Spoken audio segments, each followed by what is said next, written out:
This is Spider-Man. And after doing some homework, I've been able to gather tremendous information to find out how his powers work, the challenges he faces, and how we can solve them. Maybe in a decade or so, this might be possible.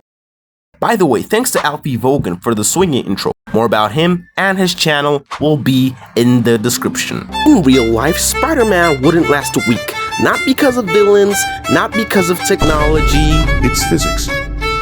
Basically, Spider-Man, yeah, he's dead. Despite this, let's take some time and think about his powers for a moment. So basically, everyone knows the origin story of Spider-Man and how he got his powers, so I'm not going over it.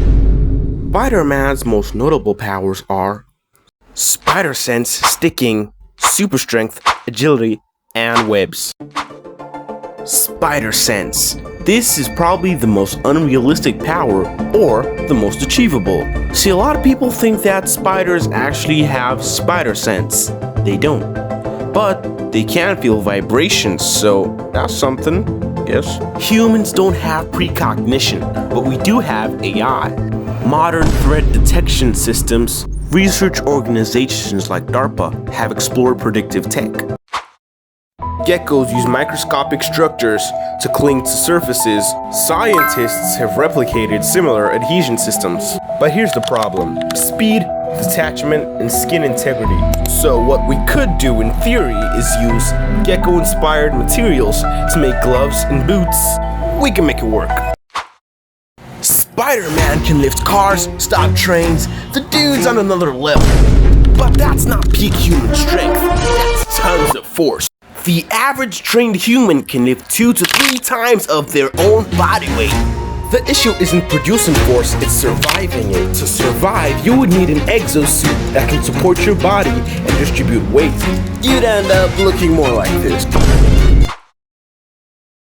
Spider-Man heals faster than normal humans. High impact activity accumulates stress injuries.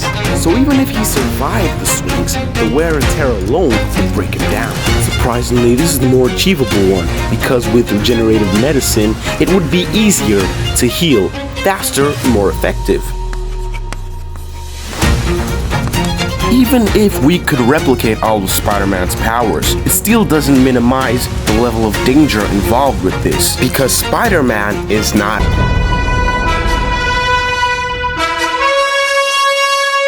If you didn't understand that, I'm trying to say that Spider-Man, let me show you what I mean. A day of Spider-Man would probably go more like this. Out here snitching, they with the rat pack.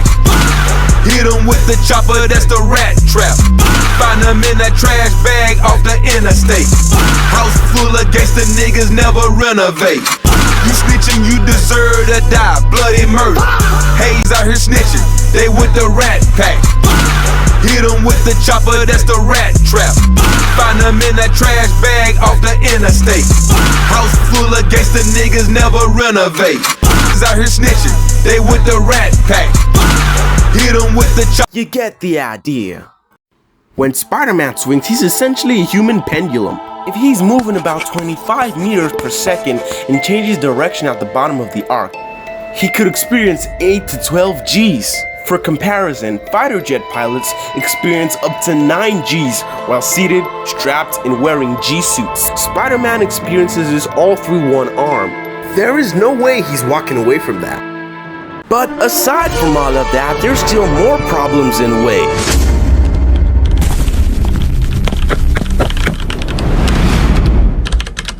You see, if Spider-Man existed in real life, he would be considered a vigilante. And vigilantism is the act of individuals taking the law into their own hands. So if Spider-Man was stopping criminals and he hit them, assault is still assault, whether they were committing crime or not. So Spider-Man is either getting a lawsuit or he's going to the slammer. Also trespassing, swinging around the city at night, it's just trespassing, man. He can be charged for that.